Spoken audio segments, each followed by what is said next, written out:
I never thought I'd be the kind of mother who'd have to lock her own children out of her bank account. But here I am, 67 years old, sitting in the house my husband and I paid off 20 years ago, and I'm about to tell you how 3 people I raised turned me into nothing more than an ATM machine with a pulse. Hello, my name is Margaret Hayes. Most people call me Maggie. I live in Portland, Oregon, in a modest 3-bedroom house on Elm Street that my late husband David and I bought back in 1987. The neighbors still remember us planting that cherry tree in the front yard. That tree is taller than the house now. I need to start at the beginning. Not the beginning of the nightmare. The beginning of what I thought was a good life. David and I met at Providence Hospital in 1979. I was 21, fresh out of nursing school.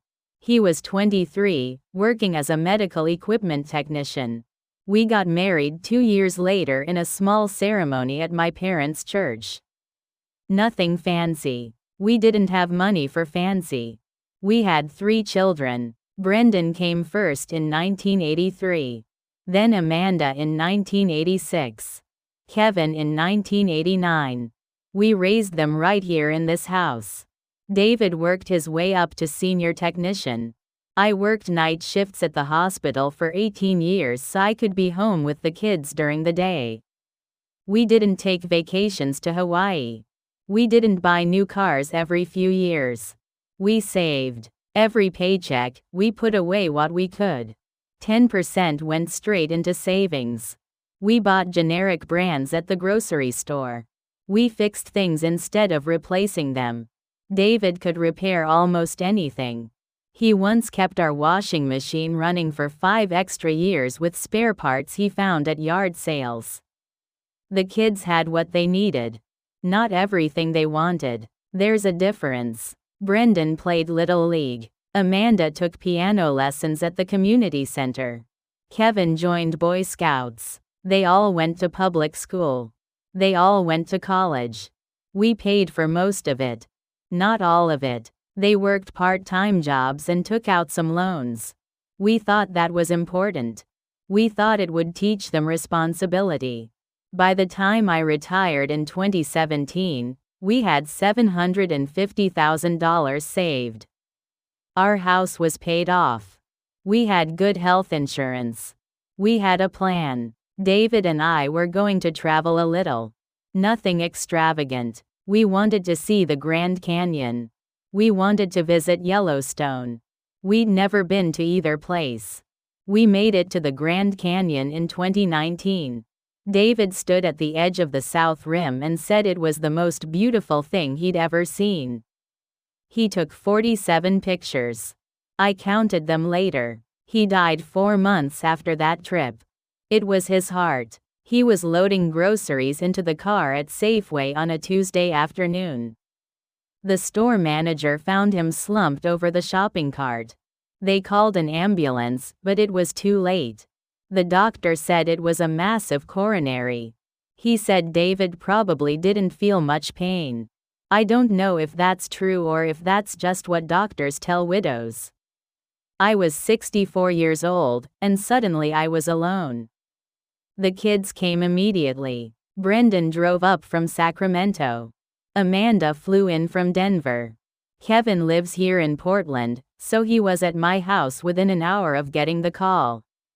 They stayed for the funeral. They stayed for a week after. They helped me sort through David's things. They sat with me in the evenings when the house felt too quiet. I thought I was lucky. I thought I had good children who loved their mother. For the first few months, they called regularly. They checked in. Brendan called every Sunday. Amanda sent care packages with herbal tea and lavender sachets. Kevin came over for dinner every Thursday. I cooked pot roast, his favorite. I thought I was adjusting well. I kept busy. I volunteered at the hospital gift shop. I joined a book club at the library. I had coffee with my friend Patricia every Tuesday morning at the cafe on Morrison Street. I wasn't happy, exactly, but I was managing. Then Brendan called with the first request. It was small, or it seemed small at the time. He needed help with his mortgage payment. Just 1 month. He'd lost a client at work. His commission was down. He'd catch up next month. He promised. I sent him $3,000. Then Amanda called. Her landlord was raising the rent. She was between jobs. Could I help her with just 2 months? Just until she found something new? I sent her $4,000. Then Kevin. His startup needed a cash infusion. Just a small investment. He'd pay me back with interest. He showed me a business plan on his laptop. It had graphs and projections. It looked professional. I gave him $15,000. That was 3 years ago. I didn't know then that I'd just opened a door I'd never be able to close. I didn't know that, just this once, would become, just one more time, over and over again. I didn't know that my children had stopped seeing me as their mother. I didn't know they'd already started seeing me as the bank of mom. And I definitely didn't know that they'd someday sit me down at my own dining room table and tell me it was time to sell my house. But I'm getting ahead of myself. That comes later. For now, in those first few months after David died, I still believed my children loved me more than they loved my money. I still believed families took care of each other. I still believed I was doing the right thing. The second request came 6 weeks after the first. Brendan called on a Tuesday evening. I was watching Jeopardy! I remember because I'd just gotten the final Jeopardy! Question right, and I felt pleased with myself. Then my phone rang. Mom, I hate to ask this. That's how he started. I really hate to ask. But could you help me out one more time? Just until I get my bonus in March. He needed $5,000. Something about property taxes and a miscalculation. His voice had that strained quality people get when they're embarrassed. I believed the embarrassment was real. I sent the money the next morning. Amanda called 2 weeks later. She needed help with a security deposit for a new apartment. The old landlord was keeping her previous deposit over some damage she said she didn't cause. She was fighting it, but she needed to secure the new place immediately or she'd lose it. I'll pay you back as soon as I win the dispute, Mom. I promise. $3,000. I sent it. Kevin needed another $10,000 for his startup. There was an opportunity to exhibit at a trade show in Seattle. It could lead to major contracts. He'd already committed to the booth space. This could really take off, Mom. This could be the thing that finally works. I sent the money. I wanted to believe in him. That was the pattern for the first year. A call every month or two. Always apologetic. Always promising it was the last time. Always promising to pay me back. I started keeping track in a notebook I kept in my nightstand drawer. I didn't tell anyone about it. I felt guilty even writing it down, like I was being petty. But I wanted to know. I needed to know. By the end of the first year, I'd given them $68,000 total. Brendan $23,000, Amanda $19,000, Kevin $26,000. None of them had paid back a single dollar. The second year was worse. The requests came more often.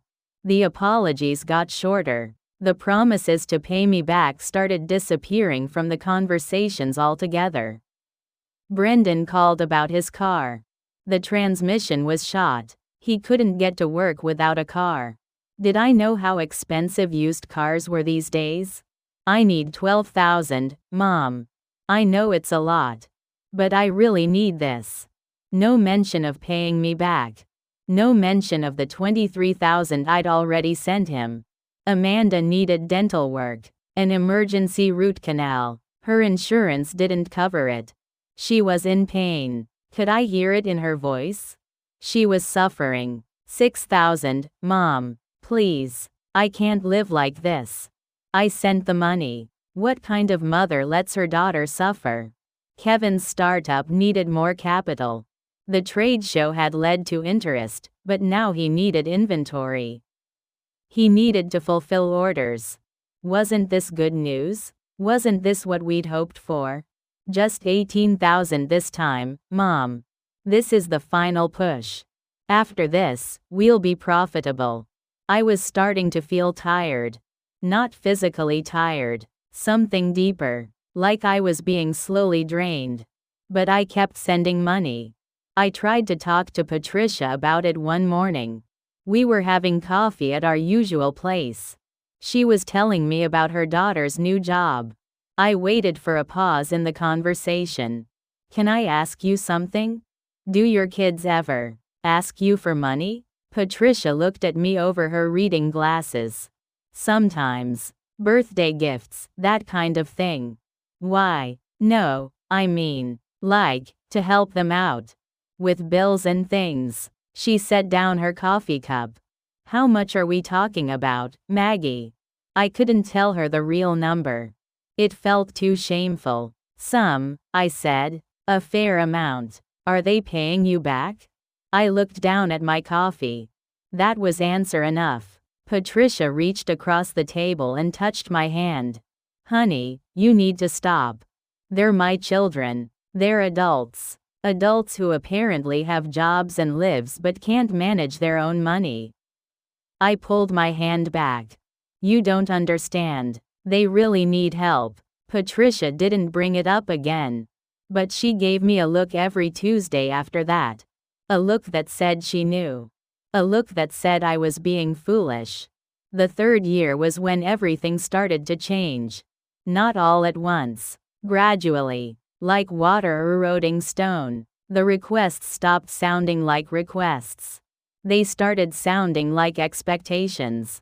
Brendan called about his daughter's private school tuition. He didn't ask if I could help. He said, we're going to need 8,000 by the 15th. When I hesitated, he said, Mom, this is for Emma.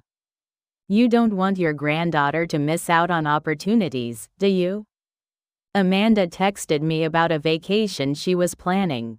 She sent pictures of a resort in Cancun. Then she sent a Venmo request for $4,000. For what? I texted back. The trip. I told you about it. We really need this after the year we've had. I didn't remember her telling me about any trip. And I definitely didn't remember agreeing to pay for it. Kevin started dropping by unannounced. He'd come over on Thursdays, but not for pot roast anymore. He'd stay for 20 minutes, just long enough to mention whatever he needed money for that week. The startup's going through a rough patch. Just $5,000 to cover payroll. My car insurance went up. Can you spot me $1,200? I need a new laptop. The old one died. $3,000 should cover it. He'd tell me these things while standing in my kitchen, looking at his phone. He'd barely make eye contact. Then he'd leave before I'd even agreed to anything. But the money would be gone from my account by the next day anyway. Because I always gave in. I always sent it. I don't know exactly when I realized what was happening. There wasn't one single moment. It was more like waking up slowly from a dream and realizing you're somewhere you don't recognize. I was at the bank one afternoon, depositing a check from the insurance company. David's life insurance. It had taken almost 3 years to process because of some paperwork issue. $45,000. The teller was processing my deposit when Brendan called. Hey Mom, good news. We're buying a house. Well, upgrading. Bigger place. Better school district for Emma. We're going to need about $20,000 for the down payment. Can you wire it by Friday? I stood there in the bank, phone pressed to my ear, and something inside me just stopped. Not anger. Not yet. Something quieter. Something colder. I looked at my notebook that evening. I'd been keeping track for 3 years now. The numbers were written in my careful handwriting, Blue ink, neat columns. $283,000. That's how much I'd given them. Brendan had received $94,000. Amanda had received $87,000. Kevin had taken $102,000. $283,000 in 3 years. I sat at my kitchen table, the same table where David and I used to eat breakfast together every morning for 38 years. I ran my fingers along a scratch in the wood. Kevin had made that scratch when he was 7. He'd been drawing with a ballpoint pen, pressing too hard. I'd been so angry at the time. Now I'd given him $100,000 without blinking. Something was very wrong. I tried calling Brendan the next day. I wanted to talk about the money. Really talk. Not just send it and pretend everything was fine. He didn't answer. He texted back 3 hours later, busy day. What's up? I wanted to discuss the money situation, I texted. What situation? You said you'd help with the house. I didn't say that. You told me you needed it. Same thing, Mom. Listen, I've got to run. Can you just send it? We need to make the offer. I didn't send it. Not right away. He called me that night. His voice was different. Sharp. Mom, what's going on? The wire didn't come through. I'm thinking about it. Thinking about it? We talked about this yesterday. No, Brendan. You told me you needed money. We didn't talk about anything. There was a long pause. Are you seriously doing this right now? We're trying to give Emma a better life. I thought you'd want that for your granddaughter. I do want that, but I need to think about. You know what? Forget it. Just forget it. I'll figure it out myself. Like I always do. He hung up. Amanda was worse. I called her about a Venmo request she'd sent. $7,000 for furniture. What furniture? I asked. For the apartment, Mom. I told you about this. The couch is falling apart. Can't you shop somewhere less expensive? $7,000 seems. Oh my God. Are you seriously monitoring how I spend money right now? It's my money, Amanda. Silence. Cold silence. Wow. Okay. I see how it is. After everything Dad left you, you're going to nickel and dime your own daughter over a couch.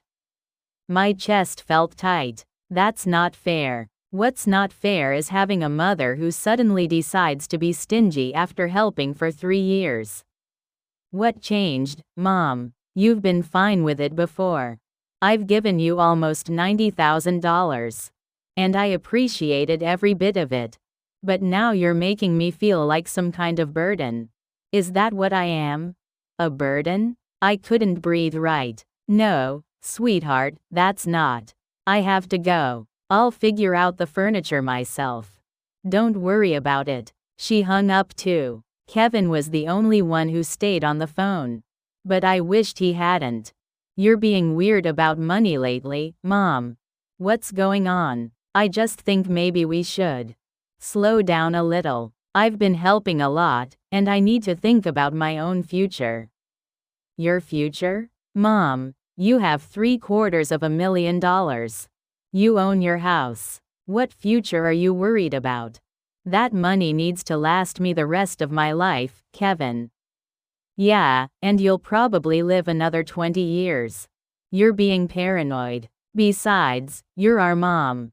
That's what parents do. They help their kids. Your father and I helped you all through college. We gave you a good start. But you're all in your 30s now. Oh, here we go. The pull yourself up by your bootstraps speech. You know what, Mom? Your generation had it easy. Houses were cheap. College was affordable. We're dealing with a completely different economy. We need more help. That's just reality. I understand that, but what? But you'd rather hoard your money than help your own children? That's really sad, Mom. Dad would be so disappointed. That one hit like a physical blow. My eyes burned. My throat closed up. Don't, I whispered. Don't say that. I'm just being honest. You've changed. You used to be generous. Now you're acting like we're strangers asking for handouts. He hung up before I could respond. I sat in my kitchen until it got dark. I didn't turn on the lights. I kept hearing Kevin's voice. Dad would be so disappointed. Would he? Would David think I was being selfish? Would he tell me to give the kids whatever they needed? Or would he see what I was starting to see? That my children didn't call anymore unless they needed something. That they never asked about my day. That they'd stopped seeing me as a person and started seeing me as a resource. That I wasn't their mother anymore. I was just a bank account with a pulse. My phone buzzed. A text from Brendan, family dinner at our house Sunday at 6. Everyone will be there. We need to talk. I stared at that message for a long time. We need to talk. Those 4 words made my stomach turn cold. I knew, somehow, that this wasn't going to be a regular family dinner. This was going to be something else entirely. I didn't sleep the night before the dinner. I kept thinking about that text. We need to talk. Not, let's have dinner. Not, we'd love to see you. We need to talk. Like I was being summoned. I thought about not going. I could say I was sick. I could make an excuse. But that felt cowardly. And I wanted to know what this was about. Part of me needed to know. I drove to Brendan's house Sunday evening. He lives in Lake Oswego now, a nice neighborhood south of Portland. His house is a 4-bedroom colonial with a 2-car garage. The lawn is always perfect. Emma's swing set sits in the backyard. I parked on the street. Amanda's rental car was already in the driveway. So was Kevin's Tesla. A Tesla. He drove a Tesla, but he needed me to cover his car insurance. I sat in my car for a moment. My hands were shaking. I gripped the steering wheel and took a breath. Just dinner. It's just dinner with your children. But it didn't feel like just dinner. Brendan opened the door before I could knock. Hey Mom. Come in. No hug. He just stepped aside and gestured toward the living room. Amanda and Kevin were already sitting on the couch. They both looked up when I entered. Amanda smiled, but it didn't reach her eyes. Kevin nodded and looked back at his phone. Where's Emma? I asked. Brendan's daughter was usually the first to greet me. At my in-laws, Brendan said. We thought it would be better to talk without distractions. There was that word again. Talk. Should I take off my coat? I asked. Sure. Yeah. Make yourself comfortable. I hung my coat in the closet. The house smelled like takeout. Chinese food. I could see the containers on the kitchen counter. Nobody had cooked. We used to cook for family dinners. David would make his famous barbecue ribs. I'd make potato salad. The kids would bring dessert. We'd spend hours together. Now they ordered takeout and wanted to talk. Let's eat first, Brendan said. We sat at the dining room table. Brendan had set out plates and napkins, but they were paper plates. Not the good china his wife usually used for family dinners. We filled our plates in silence. Orange chicken, fried rice, egg rolls. I wasn't hungry, but I put food on my plate anyway. Amanda made small talk about her job. Something about a new project. I tried to focus on her words, but they just washed over me. Kevin didn't say anything. He just ate and looked at his phone. Brendan kept glancing at the others. Like he was waiting for a signal. I pushed rice around my plate. So what did you want to talk about? The room got quiet. Brendan set down his fork. We wanted to talk about your financial situation, Mom. My financial situation? Yeah, we've been worried about you. You're getting older, and we want to make sure you're being smart with your money. I'm being smart with my money. Amanda leaned forward. Mom, you live alone in a 3-bedroom house. That's a lot of space for one person. And the maintenance costs must be significant. I can manage the maintenance. Can you? Kevin finally looked up from his phone. You're 67. What happens when you can't climb a ladder to clean the gutters? What happens when the roof needs replacing? That's like $20,000 right there. The roof is fine. For now, Brendan said. But these are things we need to plan for. We've been talking, and we think it might be time to consider downsizing. My heart started beating faster. Downsizing? A condo, maybe. Something smaller. Easier to manage. No yard work. No exterior maintenance. It would be better for you. I looked at each of them. They all had the same expression. Concerned. Caring. Reasonable. But something felt wrong. I don't want to downsize. I love my house. We know you do, Amanda said softly. But it's not about what you want right now. It's about what's practical, what's safe. I'm perfectly safe. Mom, you fell last winter. Remember? On the ice? Kevin's voice had an edge to it. I slipped on the front steps. I didn't fall. I caught myself. This time. What about next time? I'll be careful. Brendan sighed. This is exactly what we were worried about.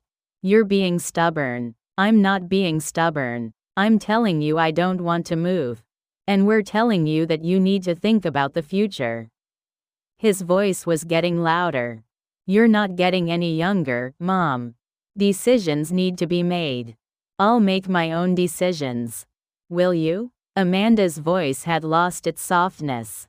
Because lately, you haven't been making great decisions. You've been weird about money. You've been distant. We're concerned. I'm concerned too, I said quietly. I'm concerned that I've given you almost $300,000 in 3 years, and none of you have paid back a single cent. The silence that followed was thick and heavy. Kevin spoke first. Here we go. What does that mean? It means we knew this was coming. We knew you were keeping score.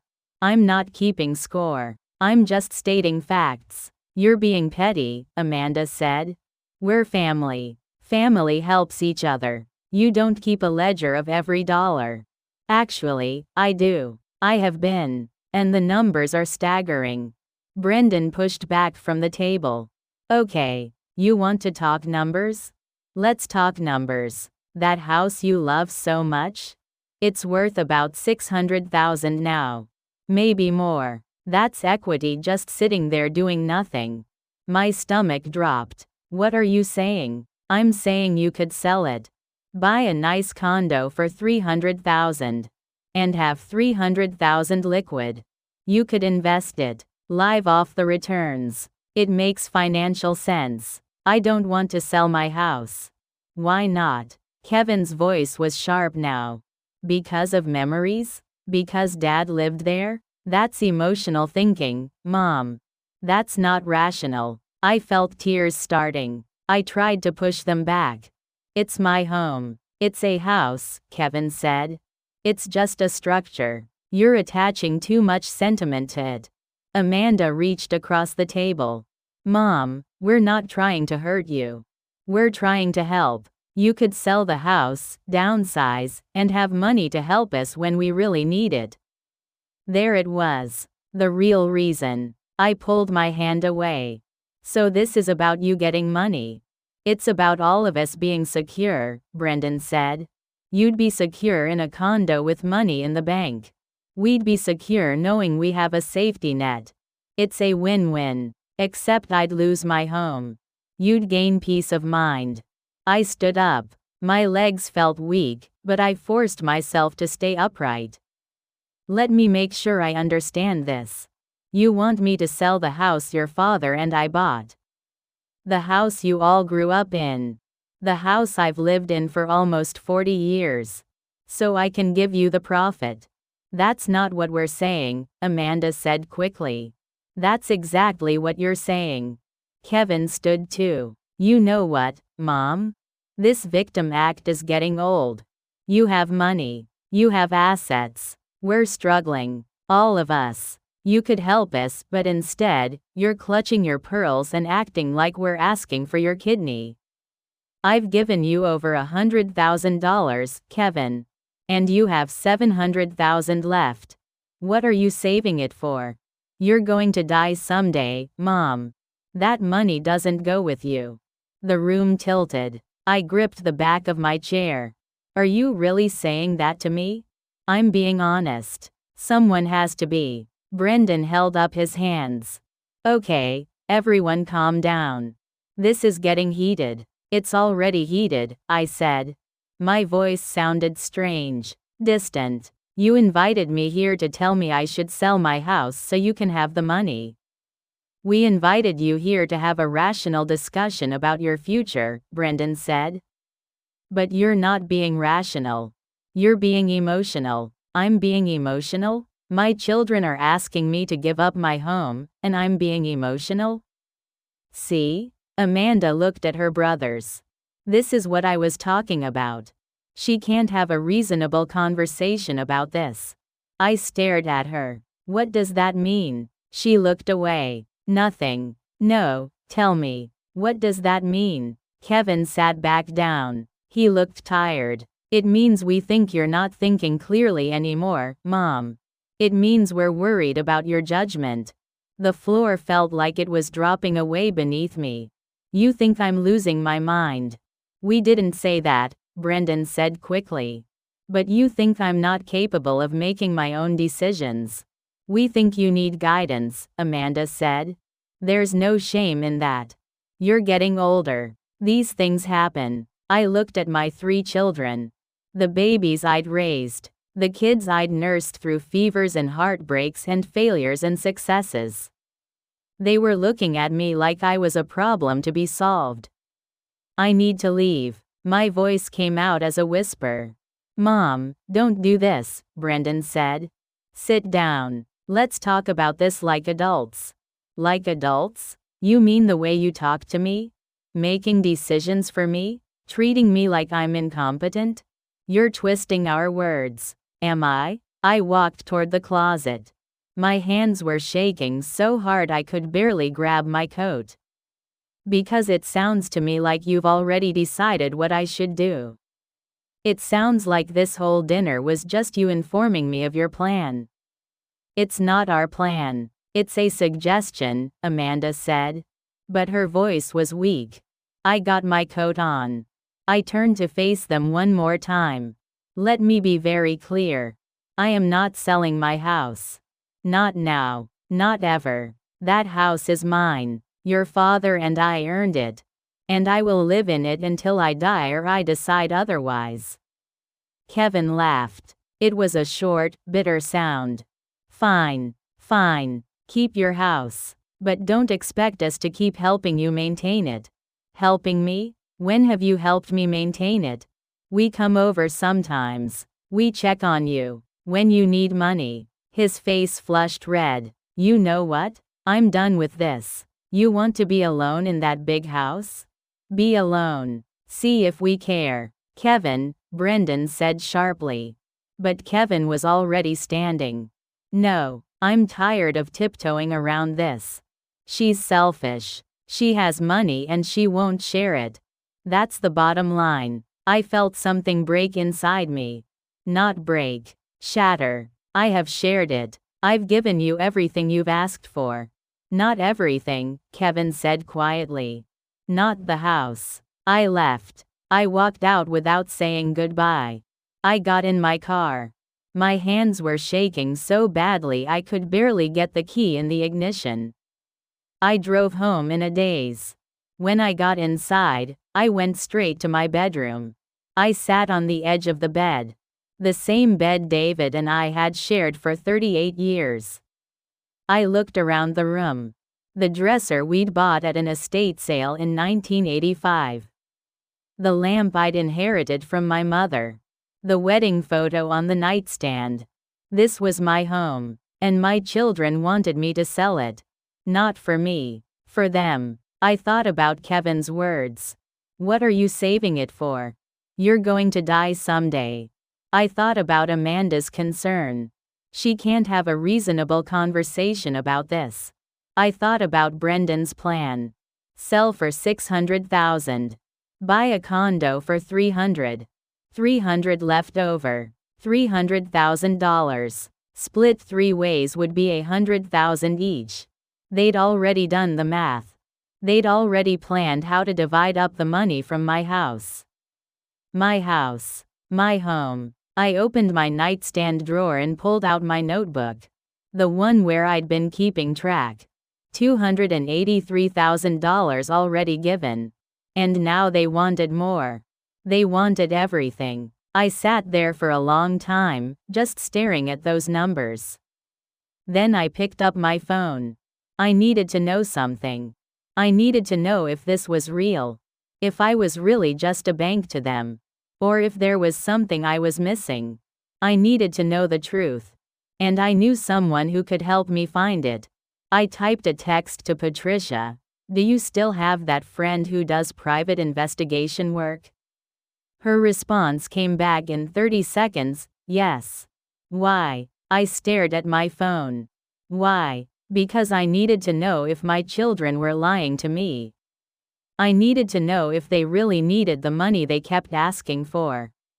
I needed to know if I was being used. I needed to know if I still had children or if I'd somehow raised 3 strangers who only saw dollar signs when they looked at me. I typed back, I need to hire him. Patricia's friend was named Michael Chen. He ran a small investigation firm out of an office in Beaverton. I met him on a Tuesday afternoon. He was younger than I expected. Maybe 40. He wore a button-down shirt and jeans. He offered me coffee. I said no. What do you need to know? He asked. I told him everything. The money. The requests. The family meeting. The plan to sell my house. He listened without interrupting. He took notes on a yellow legal pad. You want to know if they really need the money, he said when I finished. Yes. And if they're planning something. Yes. He nodded. I can do that. It'll take about 2 weeks. Maybe 3. How much? $5,000. I wrote him a check right there. One more thing, he said as I was leaving. Are you sure you want to know? Sometimes the truth is worse than not knowing. I looked at him. I need to know. Okay then. That was the longest 2 weeks of my life. My children didn't call. Not once. I'd broken some unspoken rule by leaving Brendan's house. By refusing their plan. They were punishing me with silence. Or maybe they were just done pretending. Michael called on a Thursday morning. I have my report. Can you come to the office? I was there in 30 minutes. He had a folder on his desk. Thick. Full of papers. I'm going to be straight with you, Mrs. Hayes. You're not going to like what I found. My hands gripped the armrests of the chair. Tell me. He opened the folder. Let's start with Brendan. He told you he was struggling with his mortgage, correct? Yes. His mortgage payment is $2,800 a month. He makes $12,000 a month as a regional sales manager. His wife makes another $6,000 as a dental hygienist. Combined annual income of $216,000. The room felt cold suddenly. His credit card statements show regular purchases at high-end restaurants. Season tickets to the Trailblazers. A 5-day vacation to Maui last February that cost $8,000. He slid photos across the desk. Receipts. Bank statements. Credit card bills. He's not struggling, Mrs. Hayes. He's living above his means, but he's not struggling. I couldn't speak. Amanda. He pulled out another set of papers. She told you she was between jobs? I nodded. She's been employed continuously for the past 4 years at a marketing firm. Currently makes $85,000 a year. She has $17,000 in her checking account right now. He showed me her bank statements. Her pay stubs. The furniture she said she needed money for? She bought it 2 weeks before she asked you for the money. $7,000 at Restoration Hardware.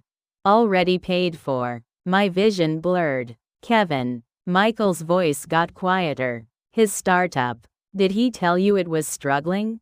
He said it needed capital. His startup closed 8 months ago. It failed. He's been working as a consultant since then, making about $90,000 a year. He drives a leased Tesla. Pays $900 a month for it. He rents a loft downtown for $2,500 a month. But he said, he lied. They all lied. Michael pulled out more papers. Text messages. Emails. He'd somehow gotten access to their communications. You need to see this. He handed me printouts of a group text thread between my 3 children. The dates went back 6 months. Brendan mom's got to have at least $700K left. Maybe more. Kevin, the house alone is worth $600K.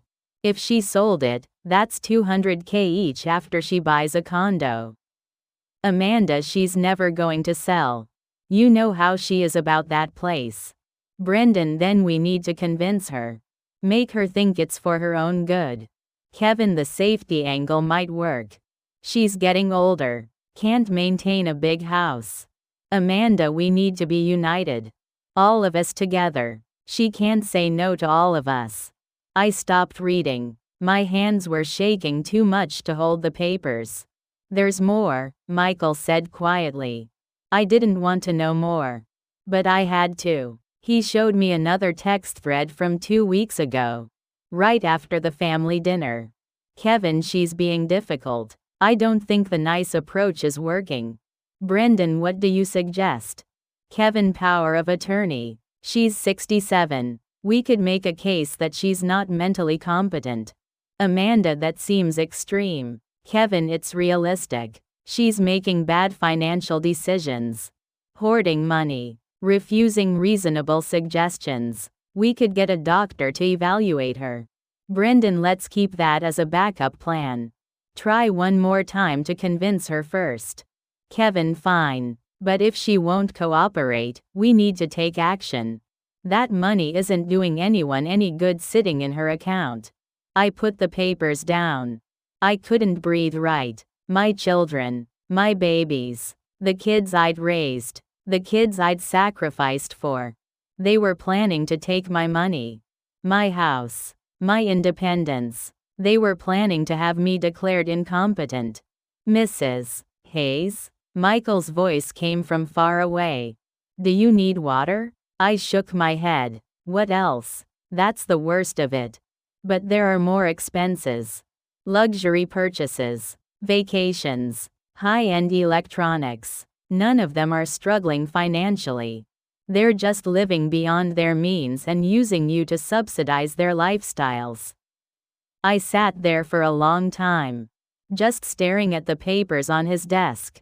What do I do? I finally asked. That's not for me to say. But if you want my advice, protect yourself. Now, before they take legal action. I drove home in a fog. I kept seeing those text messages. That money isn't doing anyone any good sitting in her account. Power of attorney. Not mentally competent. I got home and sat in my kitchen. The kitchen where I'd made thousands of meals for my family. Where I'd packed school lunches. Where I'd taught Amanda to bake cookies. Where David had kissed me every morning before work. I picked up my phone. I called my lawyer first. A woman named Janet Sterling. I'd used her when David died. Janet, I need to set up a trust. Immediately. And I need to make some changes to my will. Of course. Can you come in tomorrow? Today. It has to be today. There was a pause. Are you all right, Maggie? No, but I will be. I went to her office that afternoon. We worked for 3 hours. I put all my assets into an irrevocable trust. The house. The investments. Everything. I named Janet as the trustee. I wrote specific instructions about what could and couldn't be done with the money. Are you sure about this? Janet asked. This is a big step. I'm sure. Then I went to the bank. I closed the checking account that Brendan had access to. The one I'd set up years ago so I could easily transfer him money. I changed all my passwords. I called my credit card companies and put fraud alerts on my accounts. I removed all 3 of my children as beneficiaries on my life insurance. By the time I got home, it was dark outside. I sat at my kitchen table with a cup of tea I didn't drink. Then I sent 3 text messages. 1 to each child. The messages were identical. I know the truth. I know about your incomes. I know about your spending. I know about your plans. All financial support ends immediately. All access to my accounts has been removed. Do not contact me unless you're prepared to have an honest conversation about what you've done. I hit send on all 3. Then I turned off my phone. I sat in the silence of my house. The house they wanted to take from me. I didn't cry. Not yet. I was too numb for crying.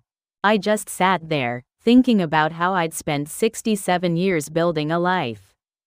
A family. A home. And how my children had spent 3 years treating me like an ATM machine. My phone was off, but I could imagine the messages coming in. The angry responses. The denials. The justifications. Or maybe the silence would continue. Maybe they'd just cut me off completely. Part of me didn't care anymore. Part of me was relieved. The bank of Mom was closed. And it was never opening again. I got up from the table. My legs felt weak, but I walked through my house anyway. Room by room. The living room where we'd opened Christmas presents. The hallway where I'd measured the kids' heights every birthday. The backyard where David had taught Brendan to throw a baseball. This was my home. These were my memories. And no one was taking them from me. I thought about David. About what he'd say if he knew what our children had become. He'd be heartbroken. But he'd also tell me to be strong. You're tougher than you think, Maggie, he used to say. You always have been. I went to bed that night alone in my house. But for the first time in 3 years, I didn't feel like I was being slowly drained. I felt like I'd just saved my own life. The hardest part was still coming. They'd fight back. I knew they would. They'd say I was cruel. Heartless. A bad mother. They'd try to make me feel guilty. They'd use the grandkids. They'd use tears. They'd use every manipulation tactic they had. But I'd seen the truth now. I'd seen the text messages. I'd seen them plan to take everything from me. And I couldn't unsee it. Tomorrow, I'd turn my phone back on. Tomorrow, I'd face whatever came next. But tonight, in this house, in this home that was mine and only mine, I let myself feel something I hadn't felt in years. Free. I turned my phone back on the next morning. 37 missed calls. 62 text messages. I made coffee first. I sat at my kitchen table. I watched the sun come through the window and make patterns on the floor. Then I started reading. The first messages were from Kevin. Angry. All capital letters. Words I won't repeat here. He called me selfish. Cruel. He said I'd destroyed the family. He said David would be ashamed of me. That last part hurt, even though I knew it wasn't true. Amanda's messages were different. Crying emojis.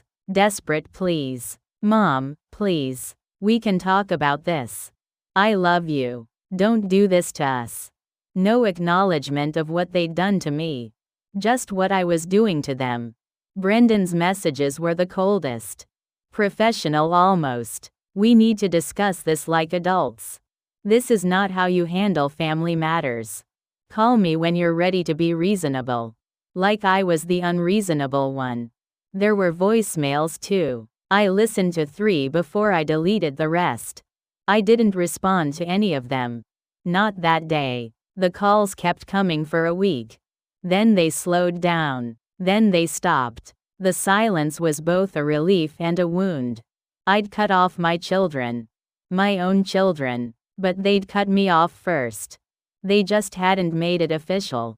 Patricia came over with groceries 2 weeks after I'd sent those text messages. She didn't ask questions. She just unpacked food into my refrigerator and made me lunch. You look tired, she said. I am. Want to talk about it? I told her everything. The investigation. The text messages. The plans for power of attorney. She sat there, a half-eaten sandwich on her plate, and tears ran down her face. Those bastards, she whispered. They're my children. They're bastards. I'm sorry, Maggie. But they are. Something broke loose in my chest then. I cried. Really cried. For the first time since all of this started. Patricia held my hand across the table and let me cry. You did the right thing, she said when I finally stopped. You know that, right? It doesn't feel right. It feels awful. But it's still right. A month passed. Then too. I kept busy. I volunteered more at the hospital gift shop. I took a watercolor class at the community center. I had coffee with Patricia every Tuesday, like always. I didn't hear from my children. But I heard about them. Emma's teacher at school mentioned to a friend who mentioned to Patricia that Emma had asked why Grandma didn't come to her school play. Amanda's landlord knew my neighbor. Apparently, Amanda was struggling to make rent now. Kevin had posted on Facebook about toxic family members and setting boundaries with people who don't support your dreams. I was the toxic one now. The one who didn't support their dreams. Their dream of taking everything I had. 3 months after I'd sent those messages, Brendan called. I almost didn't answer. But I did. Mom. His voice was different. Quieter. Can we talk? Are you ready to be honest? A long pause. Yes. Then talk. Can I come over? I thought about it. No. We can meet at Riverside Park. Tomorrow at 2. Okay. I'll be there. I got there early. I sat on a bench near the river and watched the water move. It was October. The leaves were turning orange and red. Brendan arrived right on time. He looked tired, older somehow. He sat down next to me. Not too close. I'm sorry, he said. I didn't respond. I'm sorry for lying to you. For using you. For planning. What we were planning. How did you know I knew? Kevin told us you probably hired an investigator. He said that's the only way you could have found out about our finances. I watched the river. He was right. I've been thinking a lot these past few months. About what we did. About what Dad would think. Don't. My voice came out sharp. Don't use your father to manipulate me. Not again. I'm not. I promise. I really have been thinking about him. About how he'd see this. And you're right. He'd be ashamed. Of me. Of all of us. I looked at him then. Really looked at him. He had tears in his eyes. I don't know when we became those people, he said. When we started seeing you as a resource instead of our mom. But we did. And I'm sorry. Sorry isn't enough. I know. You were going to have me declared incompetent. You were going to take away my autonomy. My home. Everything. I know. And I didn't want to. Not really. That was mostly Kevin pushing it. But I went along with it. I didn't stop it. That makes me just as guilty. The wind picked up. Leaves skittered across the path. What do you want from me, Brendan? I want to make it right. I don't know how, but I want to try. You want more money? No. He shook his head firmly. No, I don't want money. I want my mom back. Emma asks about you. She misses you. And I miss you too. You miss me or you miss what I could give you? I miss you. I swear. These past 3 months have been hell. Not because of the money. Because I realized I don't even really know you. I don't know what you like to do. What you think about. Who you are outside of being someone who gives me things. I felt something shift in my chest. Not forgiveness. Not yet. But something. If you want to rebuild this, I said slowly, it has to be on my terms. Okay. You go to financial counseling. You and your wife. You learn to live within your means. Okay. You create a budget and stick to it. And you show it to me. Not because I need to control you. But because you need to prove you're serious about changing. Okay. And you pay me back. Not all of it. I know that's not realistic. But 10%. $9,400. $100 a month for the next 7.5 years. Can you do that? He was quiet for a long time. Yes, I can do that. And no more lies. Ever. If you need help, you ask honestly. You don't manipulate. You don't guilt. You ask. And I'll decide if I can help. But I decide. Not you. I understand. I'm not sure you do. But maybe you will. We sat there for a few more minutes. Then he left. I didn't know if he'd follow through. But at least he'd tried. Amanda came to see me 2 weeks later. She brought flowers. Grocery store flowers, not expensive ones. I'm sorry, Mom, she said at my doorstep. Come in. We sat in my living room. The same living room where she'd learned to walk. Where she'd played with dolls. Where she'd cried about her first heartbreak. Brendan told me about your conditions, she said. I want to do the same. The counseling. The budget. Paying you back. Why? Because I need to. Because I've been horrible. Because I want to be better. Do you understand what you did to me? She started crying. I do. I really do. And I hate myself for it. I knew it was wrong. But it was so easy. You always said yes. And we just kept asking. And then it became normal. Expected. And I forgot you were a person. I forgot you had needs too. I handed her a tissue. I'm your mother, not your bank. I know. I'm so sorry, Mom. We talked for 2 hours. She told me about her life. Her real life. Not the lies she'd been telling me. Her job. Her friends. Her struggles with anxiety. When she left, she hugged me. A real hug. The kind she used to give me when she was little. I love you, Mom. The real you. Not the you who gives me money.